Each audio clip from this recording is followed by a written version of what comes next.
عاقبة للمتقين ولا عدوان إلا على الظالمين. أعوذ بالله من الشيطان الرجيم. بسم الله الرحمن الرحيم. لقد كان لكم في رسول الله أسوة حسنة. وقال الله تعالى في مقام آخر: وما أرسلناك إلا رحمة للعالمين. سیرت کے حوالے سے ہمارا یہ درس اللہ تعالیٰ کے فضل و کرم سے جاری ہے، اور اللہ تعالیٰ سے ہم دعا کرتے ہیں کہ اللہ تعالیٰ ہمیں اس عنوان کو اچھے طریقے سے ختم کرنے کی توفیق عطا فرمائیں۔ پچھلے درس میں ہم نے آپ کو بتایا کہ آپ صلی اللہ علیہ وسلم کی جو شکل و شباہت تھی مختلف احادیث کی روشنی میں، کہ آپ صلی اللہ علیہ وسلم کا قد مبارک جو ہے نہ زیادہ لمبا تھا اور نہ زیادہ چھوٹا تھا، بلکہ آپ صلی اللہ علیہ وسلم کا جو قد مبارک تھا وہ طوالت کی طرف مائل تھا لیکن درمیانہ تھا، اور اسی طرح آپ صلی اللہ علیہ وسلم کے جو بال مبارک تھے وہ راجلن کا جو لفظ آتا ہے، یعنی نہ زیادہ گھنگریالے بال تھے باٹ کھائے ہوئے، اور نہ زیادہ سیدھے تھے بلکہ درمیانہ قسم کے تھے۔ اسی طرح اور بھی حدیثیں آپ کو ہم نے بتائی۔ آج حضرت برا بن عازب رضی اللہ تعالی عنہ کی حدیث، وہ فرماتے ہیں کہ ما رأیت من ذی لمۃ فی حلۃ حمراء احسن من رسول اللہ صلی اللہ علیہ وسلم۔ حضرت برا بن عازب رضی اللہ تعالی عنہ ارشاد فرماتے ہیں کہ میں نے ذی لمہ والے شخص کو جس کے اوپر سرخ جو ہے حلہ ہو، ایسا خوبصورت انسان میں نے اپنی زندگی میں نہیں دیکھا۔ یعنی آپ صلی اللہ علیہ وسلم کے جو بال تھے ذی لمہ تھے، جس طرح ہم نے آپ کو یعنی پہلے بتایا تھا کہ وفرا بالوں کی تین قسمیں، آپ صلی اللہ علیہ وسلم بعض اوقات وفرا بال رکھتے تھے، بعض لمہ، بعض دفعہ جمہ، یہ تین مختلف قسمیں ہیں۔ یعنی بعض اوقات آپ صلی اللہ علیہ وسلم وفرا کان کی لو سے اوپر بال رکھتے، اور لمہ جو ہے کان کی لو تک بال رکھتے، اور جمہ جو ہے لفظ اس کا مطلب یعنی آپ صلی اللہ علیہ وسلم کے بال کندھوں کے اوپر ہوتے تھے۔ تو یہ مختلف قسم کے آپ یہ چھوٹے اور بڑے اس قسم کے بال جو ہے آپ صلی اللہ علیہ وسلم جو ہے وہ رکھا کرتے تھے۔ تو حضرت برا بن عازب رضی اللہ تعالیٰ عنہ ارشاد فرماتے ہیں میں نے جب دیکھا آپ صلی اللہ علیہ وسلم پر حلہ تھا، حلہ کا مطلب بعض محدثین کہتے ہیں یمنی چادر کو حلہ کہتے ہیں، اور اس کے اندر سرخ قسم کی دھاریاں یا سرخ قسم کا ایک دھاگا علیحدہ سے، اور باقی جو لباس اور کپڑا ہوتا وہ سفید ہوتا، اور اس کے اوپر جو ہے سرخ دھاری ہوتی، اس کو حمراء کہتے ہیں۔ حلہ یعنی پورا جبہ، ایک چادر اوپر کی اور ایک چادر نیچے کی، لیکن اس کے اندر سرخ دھاری ہوتی تھی، اور یمنی چادر کو بھی حلہ جو ہے بعض علماء نے کہا۔ تو برا بن عازب رضی اللہ تعالیٰ عنہ ارشاد فرماتے جب میں نے اللہ کے رسول صلی اللہ علیہ وسلم کو دیکھا تو اس وقت میں نے یہ سمجھا کہ پوری کائنات میں آپ سے کوئی حسین اور خوبصورت نہیں ہے۔ پھر فرماتے ہیں لہو شعر یضرب منکبیہ بعید ما بین المنکبین، فرماتے ہیں کہ آپ صلی اللہ علیہ وسلم کے جو بال تھے وہ کندھوں کے اوپر تھے، اور آپ صلی اللہ علیہ وسلم کا جو سینہ تھا وہ بہت زیادہ چوڑا تھا۔ کہتے ہیں کہ آپ صلی اللہ علیہ وسلم کے دونوں کندھے کے درمیان فاصلہ تھا۔ جب صاف ظاہر ہے کندھوں کے درمیان فاصلہ ہو تو اس کا مطلب ہے سینہ چوڑا ہوگا، اور یہ چوڑائی سینے کی چوڑائی بھی ایک خوبصورتی کی جو ہے وہ علامت ہے۔ اس کے بعد فرماتے ہیں لم یکن بالقصیر ولا بالطویل، آپ صلی اللہ علیہ وسلم نہ زیادہ لمبے قد کے تھے اور نہ زیادہ چھوٹے قد کے تھے، بلکہ آپ صلی اللہ علیہ وسلم کا قد مبارک جو تھا وہ متوسط قسم کا تھا لیکن لمبائی کی طرف میل تھا۔ ایسا لگتا تھا کہ آپ صلی اللہ علیہ وسلم کا قد جو ہے وہ موضوع اور ایک خوبصورت جو ہے قد ہے، نہ چھوٹا اور نہ بہت زیادہ لمبا ہوتا تھا۔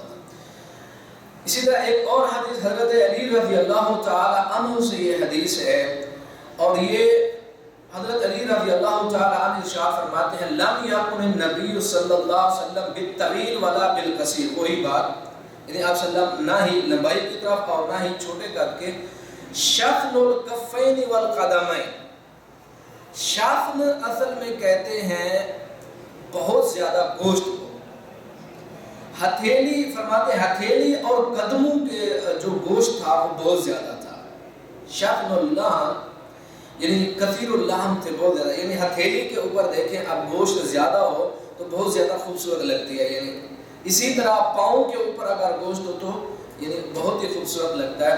تو حضرت علی رضی اللہ تعالیٰ عنہ ارشاد فرماتے ہیں شفن الکفین والقدمین، آپ صلی اللہ علیہ وسلم کے کفین جو ہاتھوں کا وہ بھی گوشت زیادہ تھا اور پاؤں کا بھی گوشت یعنی موٹاپے میں نظر آتے تھے، جس کو بہت زیادہ اس کے اوپر اگر ہاتھ جو ہے وہ بالکل پلین ہو اور موٹا نہ ہو انگلیاں اور یہ عجیب سا لگتا ہے، اگر وہ بھرا ہوا ہو ہتھیلی پوری گوشت کی وہ بھری ہوئی ہو انگلیاں اور سارا یعنی ایک وہ خوبصورتی جو ہے وہ ظاہر کرتے ہیں۔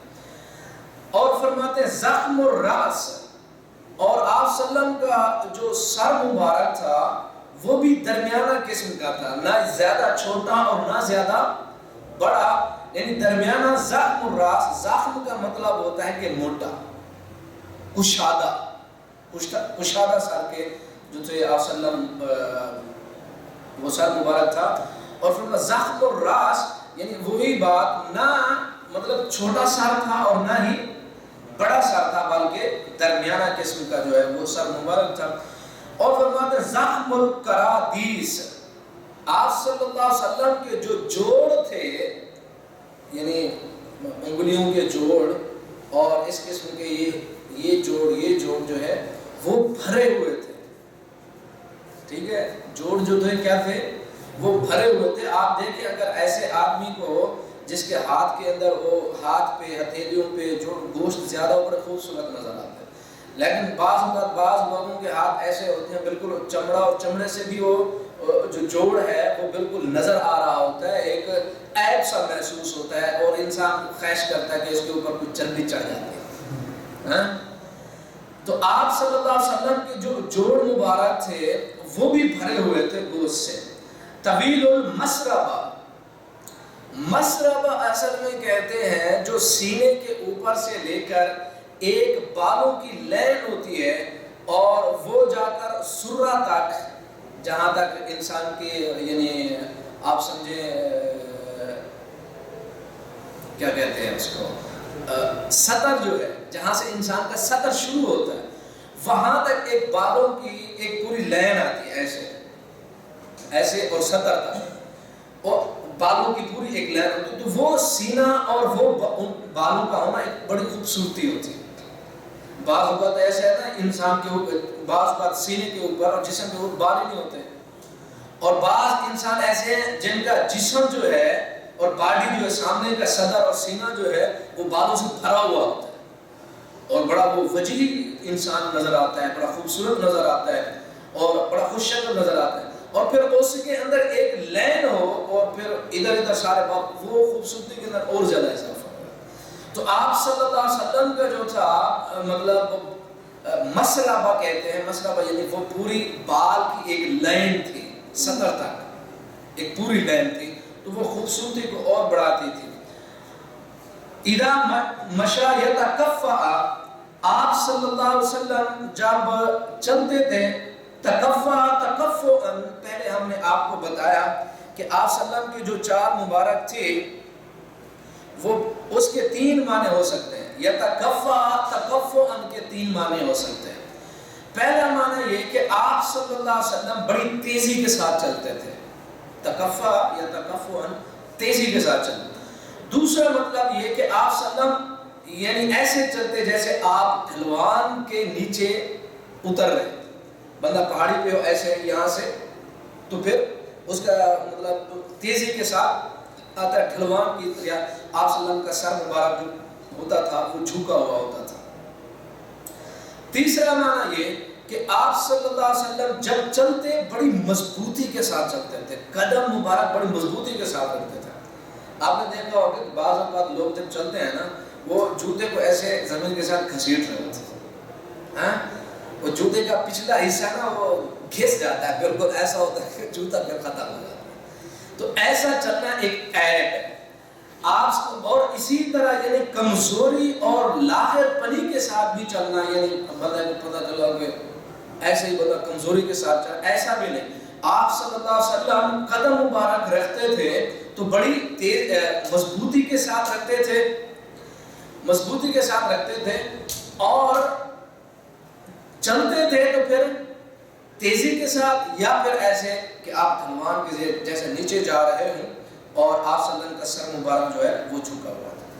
اس میں بہت ساری چیزیں مطلب ایک مسلمان کے لیے وہ یہ کہ جب انسان چلتا ہے, آپ نے دیکھا ہوگا کہ بعض اوقات ایسا ہوتا ہے کہ ایک انسان چل رہا ہو تو پھر کبھی دائیں کبھی بائیں, کبھی آگے کبھی پیچھے, ادھر ادھر کیا ہو رہا ہے. یہ انسان کی شخصیت اور اس کی مروت کے خلاف ہے, ایک عیب سا محسوس ہوتا ہے انسان کی شخصیت کے لیے کہ وہ آگے پیچھے دائیں بائیں, ایسا نہیں. جب آپ صلی اللہ علیہ وسلم, جب دیکھیں آپ صلی اللہ علیہ وسلم کی جو چال مبارک تھی, تکفو آن کا مطلب تیزی کے ساتھ بندہ جو چل رہا ہو وہ دائیں بائیں دیکھے گا ہی نہیں, یا پھر ڈھلوان کی طرح یعنی نیچے اگر جا رہے ہیں اور سر مبارک نیچے جھکا ہوا ہے تو صادر ہے پھر بھی دائیں بائیں. تو آپ صلی اللہ علیہ وسلم کی جو چال مبارک تھی یعنی وہ تین معنوں کے اندر, یا تیزی کے ساتھ چلتے, جھک کر چلتے اور مضبوطی کے ساتھ چلتے تھے. آگے فرماتا ہے کأنما ينحط من سبب, ایسے پتہ چلتا گویا کہ آپ صلی اللہ علیہ وسلم ایک ڈھلوان سے نیچے اتر رہے ہیں, ڈھلوان سے نیچے اتر رہے ہیں. لم ارا قبلہ ولا بعدہ مثلا, اور فرماتے ہیں حضرت علی رضی اللہ تعالی عنہ, میں نے نہ پہلے آپ سے ایسا کوئی انسان دیکھا نہ آپ کے بعد ایسا کوئی انسان دیکھا. یہ صحابہ اکرام رضوان اللہ علیہم اجمعین کی آپ صلی اللہ علیہ وسلم سے محبت ہی ایسی تھی کہ ہم نے نہ پہلے کسی نسل اور قوم اور کسی ملت میں آپ صلی اللہ علیہ وسلم کے مقابلے کا کوئی انسان دیکھا, اور نہ آپ صلی اللہ علیہ وسلم کے بعد کوئی ایسی شخصیت اور ایسا انسان جو پیدا ہوا اور آپ صلی اللہ علیہ وسلم کی صفات کا جو ہے وہ مقابلہ کرے. اسی طرح حضرت جابر رضی اللہ تعالی عنہ کی ایک حدیث, جابر بن سمرہ رضی اللہ تعالی عنہ ارشاد فرماتے ہیں, یقول کان رسول اللہ صلی اللہ علیہ وسلم ذلیع الفہم اشکل العین منحوس العقب.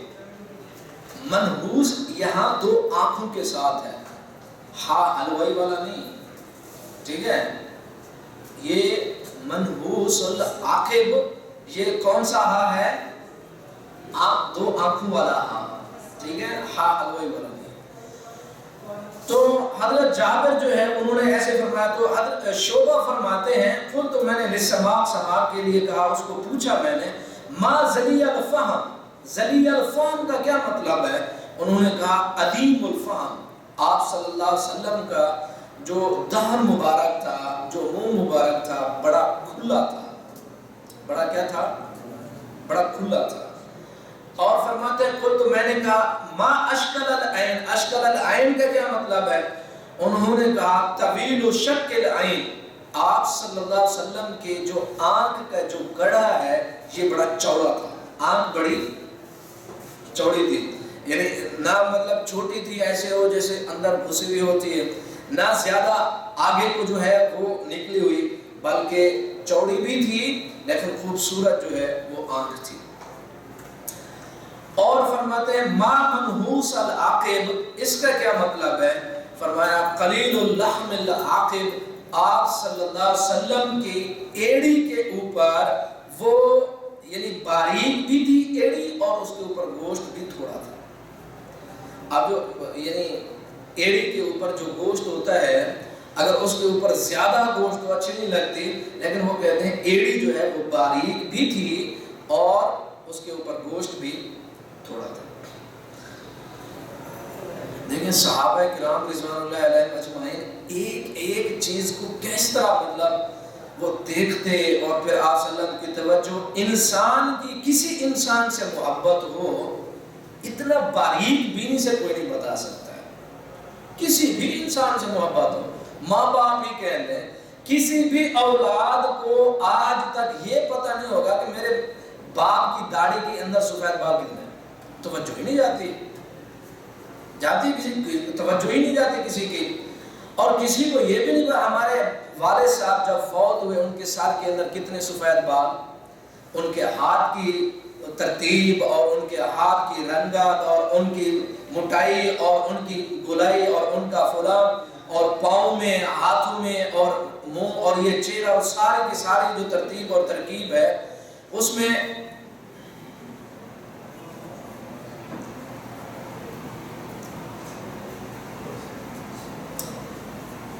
تو سارے اس ترتیب کے اندر کوئی بھی یعنی اولاد یہ نہیں بتا سکتی ہمارے والدین کا کیا تھا اور ان کا چہرہ, ان کے بال, ان کی ساری یہ چیزیں جو ایسی تھیں. لیکن صحابہ اکرام رضوان اللہ علیہم اجمعین کو آپ صلی اللہ علیہ وسلم سے محبت ہی اتنی تھی. صحابہ اکرام نے آپ صلی اللہ علیہ وسلم کے ایک ایک بال کو گنا ہوا تھا اور ایک ایک چیز کو انہوں نے پرکھا اور دیکھا اور بتایا کہ آپ صلی اللہ علیہ وسلم کے جوڑ اور ہاتھوں کے جوڑ, ہاتھوں کی ترکیب اور ترتیب اور گوشت اور لحم اور سارا کچھ اور پھر حتیٰ کہ ایڑی اور پوری ایسی یعنی زندگی کو لیل و نہار کو صحابہ اکرام رضوان اللہ علیہم اجمعین نے وہ سارا امت کے سامنے بیان کیا. حتیٰ کہ جب آپ صلی اللہ علیہ وسلم سے معاہدے ہو رہے تھے مشرکین مکہ سے, ایک وفد آیا یا ایک سفیر آیا مشرکین مکہ سے اور اس نے مدینہ میں آ کے معاہدہ کرنا تھا.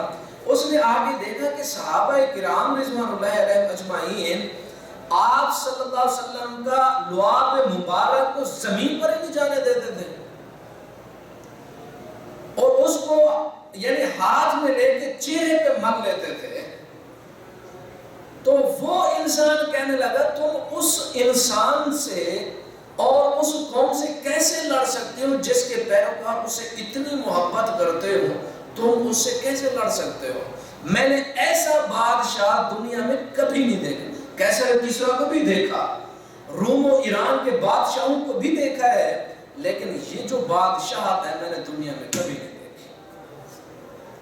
اور ایسی محبت صحابہ کرام رضوان اللہ علیہم اجمعین کی. حضرت ربیعہ بن کعب الاسلمی رضی اللہ تعالی عنہ, جس طرح ہم نے آپ کو پہلے بھی کئی بار بتایا, ایک صحابی رسول ہیں اور وہ سوچتے ہیں کہ سارا دن جو ہے صحابہ آپ صلی اللہ علیہ وسلم کی خدمت کرتے ہیں, میں آپ کی خدمت رات کو کروں گا. کیسے؟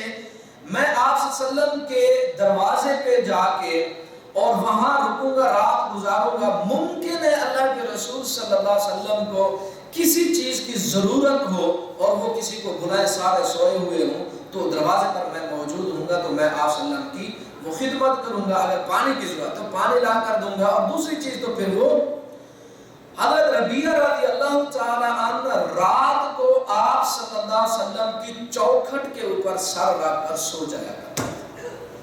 کہاں پہ؟ چوکھٹ کے اوپر سر رکھ کے آپ صلی اللہ علیہ وسلم ایک رات تشریف لائے اور فرمایا ربیعہ تو یہاں کیا کر رہا ہے؟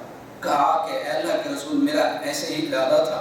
آپ نے ارشاد فرمایا چل مانگ, آج تو کیا مانگتا ہے, میں اللہ سے دعا کرتا ہوں اللہ تعالیٰ تجھے وہ عطا کرے گا.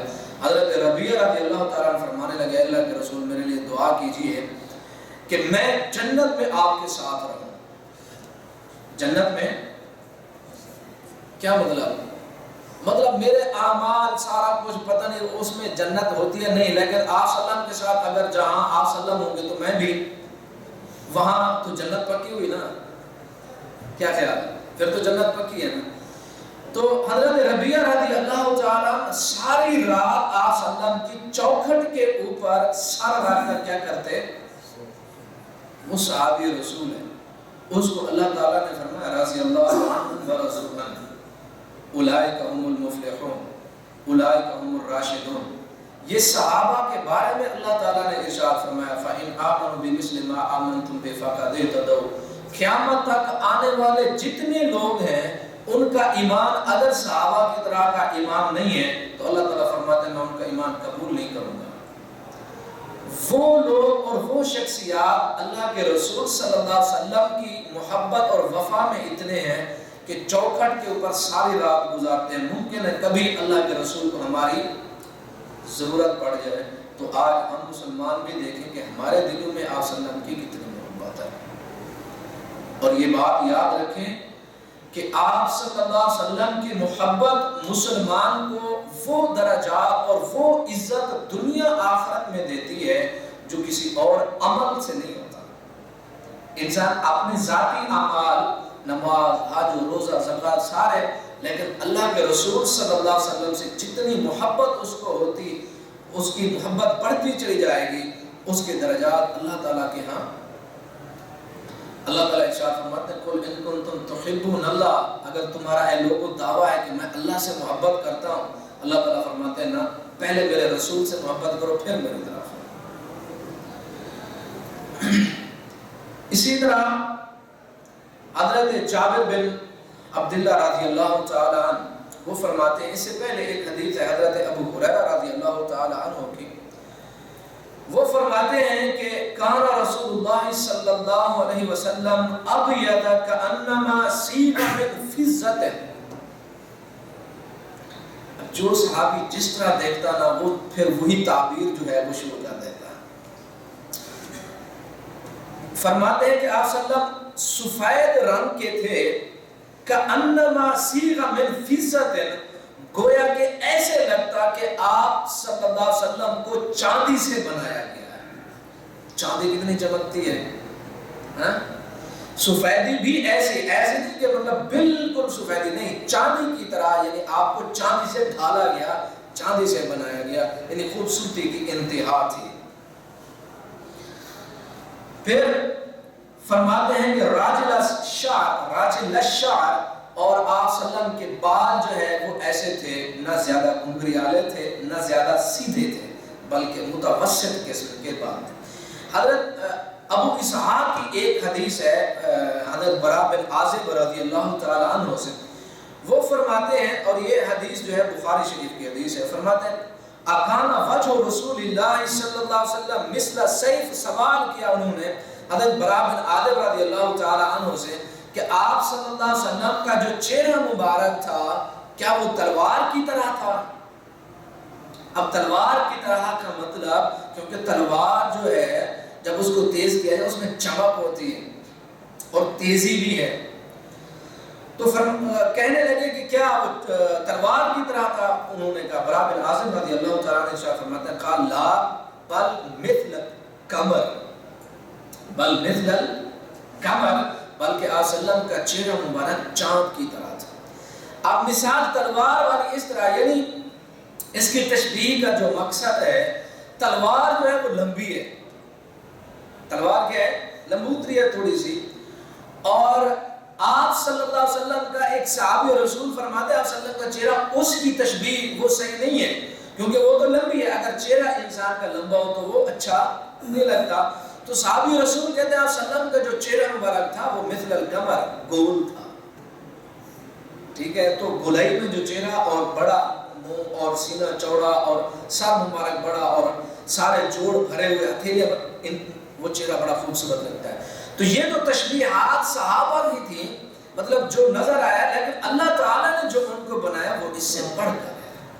اللہ کے رسول صلی اللہ علیہ وسلم، یہ پوری تشبیہ جو ہے، یعنی چاند سے تشبیہ دینا، چاند سے تشبیہ دینا وہ پوری مکمل کوئی تشبیہ نہیں ہوتی، بلکہ اس سے بھی بڑھ کر آپ صلی اللہ علیہ وسلم کا جو چہرہ مبارک تھا وہ واضح اور خوبصورت اور زیادہ گلائی بھی نہیں بلکہ متوسط جو تھا، انتہائی خوبصورت چہرہ تھا۔ حضرت جابر بن عبداللہ رضی اللہ تعالی عنہ فرماتے ہیں کہ آپ صلی اللہ علیہ وسلم پر انبیاء کو پیش کیا گیا، اور علی الانبیاء، آپ نے ارشاد فرمایا انبیاء کو میں نے دیکھا یا میرے اوپر پیش کیے گئے، فَإِذَا موسیٰ علیہ السلام ضرب من الرجال، ایک ضرب الامثال، بڑے خوبصورت موزوں نوجوان تھے، اچھے جسم کے اور اچھی جوانی کے مالک تھے حضرت موسیٰ علیہ السلام، کَأَنَّهُ مِن رِجَالِ شَنُوءَ، گویا کہ وہ شنوہ قبیلہ جو ہے ان کے مردوں کے متشابہ تھے. کون سا قبیلہ؟ شنوہ قبیلہ. شنوہ قبیلہ جو ہے یہ یمن کا علاقہ ہے اور وہاں کا ایک قبیلہ تھا، اور اس قبیلے کے جو لوگ تھے وہ متوسط درجے کے ہوتے تھے، نہ زیادہ لمبے نہ زیادہ چھوٹے، بلکہ متوسط درجے کے لوگ ہوتے تھے. تو آپ صلی اللہ علیہ وسلم نے ارشاد فرمایا موسیٰ علیہ السلام کی شکل و شباہت کن سے ملتی تھی؟ شنوہ قبیلہ کے لوگوں سے، اور بڑے موزوں اور خوبصورت نوجوان تھے. فرماتے ہیں فرائیت عیسیٰ بن مریم، میں نے عیسیٰ بن مریم کو دیکھا تو فَإِذَا أَقْرَبُ مَنْ رَأَيْتُ بِهِ شَبَهًا عُرْوَةُ بْنُ مسعود ثقفی رضی اللہ تعالی عنہ. فرماتے عیسیٰ علیہ السلام کو میں نے دیکھا، اور عیسیٰ علیہ السلام کی جو شکل تھی وہ کس سے ملتی تھی؟ عروہ بن مسعود ثقفی رضی اللہ تعالی عنہ سے. عروہ بن مسعود ثقفی رضی اللہ عنہ ایک مشہور صحابی ہیں، تو ان سے زیادہ عیسیٰ علیہ السلام مشابہ تھے. ورائیت ابراہیم علیہ السلام فَإِذَا أَقْرَبُ مَنْ رَأَيْتُ بِهِ شَبَهًا صَاحِبُكُمْ، یعنی نفس ابراہیم علیہ السلام کو میں نے دیکھا اور ان سے جو زیادہ شکل ملتی ہے وہ تمہارے ساتھی کی ہے. کس کی ہے؟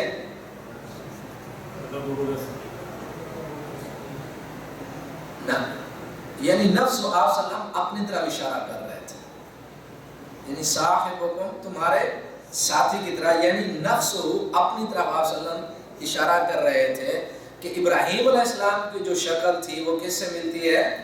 آپ صلی اللہ علیہ وسلم سے ملتی ہے. یہاں لفظ جو ہے وہ صاحبکم ہے کہ تمہارے ساتھی کی طرح شکل ملتی. اور آگے ورائیت جبرائیل علیہ السلام، اور میں نے جبرائیل علیہ السلام کو دیکھا فَإِذَا أَقْرَبُ مَنْ رَأَيْتُ بِهِ شَبَهًا دِحْيَ قَلْبِي رضی اللہ تعالیٰ. جبرائیل علیہ السلام کو میں نے دیکھا، ان کی جو شکل ملتی تھی ایک صحابی رسول سے، حضرت دحیہ قلبی رضی اللہ تعالیٰ عنہ، اور یہ حضرت ابی معاویہ رضی اللہ تعالیٰ عنہ کے دور کے اندر انہوں نے وفات پائی. تو کیا جبرائیل اور فرشتہ انسانوں کی شکل میں ہوتا ہے؟ نہیں، بلکہ جب آتے تھے آپ صلی اللہ علیہ وسلم کے پاس تو انسانی شکل میں اگر ان کو آنا ہوتا اور آئے بھی تو حضرت دحیہ قلبی رضی اللہ تعالیٰ عنہ کی شکل میں آئے، ایک صحابی رسول کی شکل میں. ویسے ان کی جو شکل ہے وہ اوریجنل آپ صلی اللہ علیہ وسلم نے دیکھی اس وقت جب حضرت جبرائیل علیہ السلام زمین و آسمان کے درمیان کرسی لگا کر بیٹھے ہوئے تھے، اور آپ صلی اللہ علیہ وسلم ارشاد فرماتے ان کے جو پر تھے وہ سارے آسمان پر پھیلے ہوئے تھے، مجھے آسمان نظر ہی نہیں آتا تھا. تو وہ ان کی اصل جو شکل تھی. لیکن انسانی شکل میں حضرت جبرائیل علیہ السلام کس کی شکل میں آتے تھے؟ حضرت دحیہ قلبی رضی اللہ تعالی عنہ. ایک آخری حدیث ابو طفیل وہ فرماتے ہیں کہ میں نے آپ صلی اللہ علیہ وسلم کو دیکھا، اور ابو طفیل کا اصل نام ان کی ابو طفیل کنیت ہے اور نام ان کا عامر بن واصلہ تھا. وہ فرماتے رأیت النبی صلی اللہ علیہ وسلم، آپ بھی پڑھ لو. درود پڑھنا مسلمان کے اوپر بعض اوقات واجب ہے، بعض اوقات یہ درود رکن ہے، بعض اوقات مستحب ہے. ٹھیک ہے، ضروری کس وقت ہے؟ جب آپ صلی اللہ علیہ وسلم کا نام لیا جائے جس مجلس میں. اب بار بار تذکرہ ہوگا، ایک دو بار تو مسلمان کو لازمی پڑھنا ہی پڑھنا ہے. مستحب اس وقت ہے جب انسان اپنی زندگی میں لیل و نہار میں کبھی بھی پڑھنا چاہے، اس کے لیے مستحب ہے جتنی بار پڑھے. رکن اس وقت ہے جب آخری نماز کا آخری جو تشہد ہے اس وقت پڑھنا رکن ہے، اس کے بغیر نماز نہیں ہوگی. تو اس وجہ سے جب آپ صلی اللہ علیہ وسلم کا نام آئے تو درود اور سلام صلی اللہ علیہ وسلم ہم جب بولتے ہیں تو درود بھی ہو جاتا ہے اور سلام بھی ہو جاتا ہے.